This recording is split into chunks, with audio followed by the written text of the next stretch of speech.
Dhanbad jail में gangster Aman Singh की हत्या के बाद लिए गए स्वतः संज्ञान पर झारखंड हाई कोर्ट में आज मंगलवार को सुनवाई हुई। इस दौरान अदालत ने मौखिक रूप से कहा कि यह घटना एक बड़े षड्यंत्र की ओर इशारा कर रही है। जेल में हथियार पहुंचना और हत्या होना बड़ी बात है। एसआईटी बनाकर इस मामले की जांच होनी चाहिए। सरकार इस पूरे मामले पर अपना जवाब दाखिल करे। जेल आईजी उमाशंकर सिंह अदालत के समक्ष वीडियो कॉन्फ्रेंसिंग के जरिए उपस्थित हुए। अदालत ने उनसे पूछा कि अब तक की जांच में उन्हें क्या पता चला। उन्होंने अदालत को बताया कि सेफ्टी मेजर का पूरा ख्याल रखा गया है। घटना के बाद सीसीटीवी फुटेज की जांच की जा रही है। प्रथम दृष्टया से जिन लोगों की लापरवाही दिखी है उनके खिलाफ कार्रवाई की गई है। अब तक घटना में शामिल 4-5 अभियुक्तों की पहचान की गई है और उनसे पूछताछ की जा रही है। वहीं उन्होंने ये माना कि जेल की सुरक्षा में चूक हुई है। चीफ जस्टिस संजय कुमार मिश्र और जस्टिस आनंदा सेन की खंडपीठ में राज्य सरकार की ओर से महाधिवक्ता राजीव रंजन और महाधिवक्ता पीयूष चित्रेश ने पक्ष रखा। उन्होंने अदालत को बताया कि सरकार ने इस घटना को गंभीरता से लिया है और वरीय अधिकारियों की टीम इसे पूरे मामले को लेकर जांच कर रही है।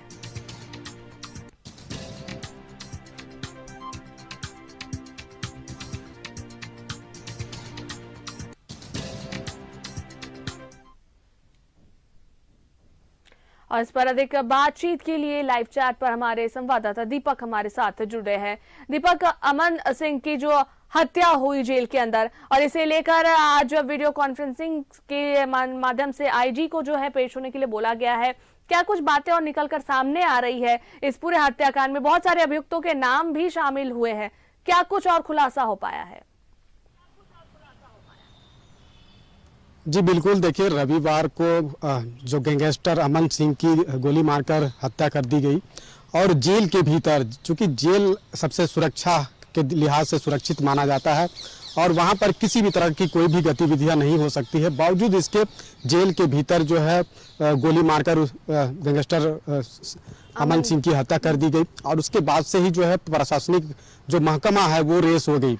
और कल जिस तरीके से घटना के दूसरे दिन यानी कि सोमवार को झारखंड हाई कोर्ट ने इस मामले को लेकर स्वतः संज्ञान लिया और जेल आईजी को इस मामले को लेकर तमाम रिपोर्ट सौंपने का जो है निर्देश दिया गया था।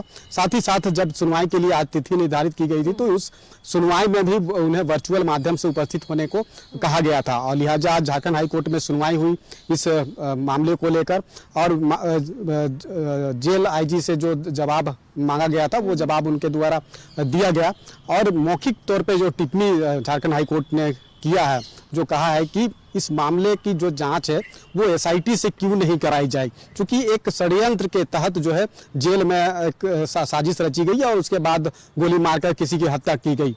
तो ये एक पूरा षड्यंत्र का मामला है, क्योंकि जो सवाल जो सभी के जहन में उठ रहा है, झारखंड हाईकोर्ट ने भी सवाल उठाया कि जेल के भीतर जो है वो हथियार कैसे पहुंचा और जेल के भीतर हथियार अगर पहुंचा भी तो आखिर उसमें किसकी जो है भूमिका रही। तो ये तमाम जो सवाल जो आम इंसान उठा रहा है वो सवाल झारखंड हाईकोर्ट ने भी उठाया और जो मौखिक टिप्पणी में उन्होंने साफ तौर पे हाईकोर्ट ने कहा कि इस मामले की जांच एसआईटी से क्यों नहीं कराई जाए और इसको लेकर राज्य सरकार से भी मंतव्य मांगा है कि इस मामले की जांच एसआईटी से कराने को लेकर सरकार की क्या मंशा है।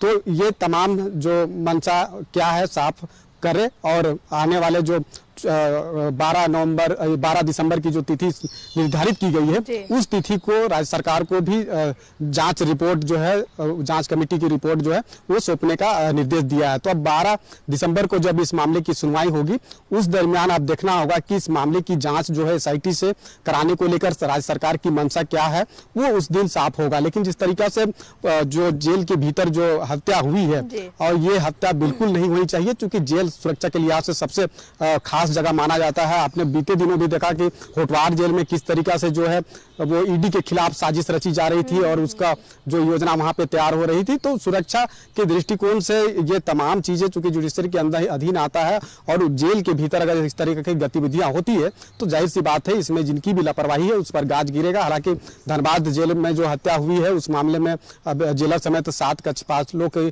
जो है उन्हें निलंबित किया गया है और तमाम जांच रिपोर्ट जो है वो मांगा गया था वो रिपोर्ट भी दी गई है और क्या कुछ अभी तक जो है इस मामले को लेकर जो प्रशासनिक कार्रवाई है वो हुई है, वो तमाम जानकारी जो है जेल आईजी के द्वारा आज हाई कोर्ट को दिया गया है। अब जब देखना होगा कि जब 12 दिसंबर को जो नेक्स्ट हेयरिंग का डेट है उस तिथि को क्या कुछ होता है, राज्य सरकार अपना मंशा क्या रखती है और एसआईटी से जांच क्यों ना हो, ये अगर मौखिक टिप्पणी झारखंड हाई कोर्ट ने किया है तो जाहिर सी बात है इस दिशा में भी हो सकता है कि आने वाले समय में कुछ निर्णय लिया जा सकता है और इस मामले की जांच जो है एसआईटी से भी की जा सकती है। जी बिल्कुल दीपक, अब जांच जो है वो कराना बेहद जरूरी है और अगर हाईकोर्ट ने ये सवाल उठाया है कि एसआईटी का गठन क्यों ना हो और एसआईटी की टीम जांच क्यों ना करे, तो बिल्कुल इस ओर ध्यान देकर और जो जांच है उस ओर ध्यान देना चाहिए और जांच कराने के बाद जो है खुलासे और कई होंगे कि आखिर और किन लोगों की संलिप्तता जो है इस पूरे हत्याकांड में थी।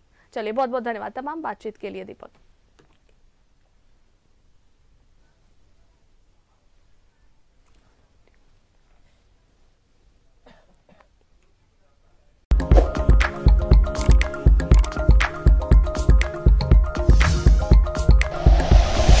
Like and share videos, subscribe करें हमारा चैनल और प्रेस करें बेल आइकॉन। न्यूज़ 11 भारत, सच है तो दिखेगा।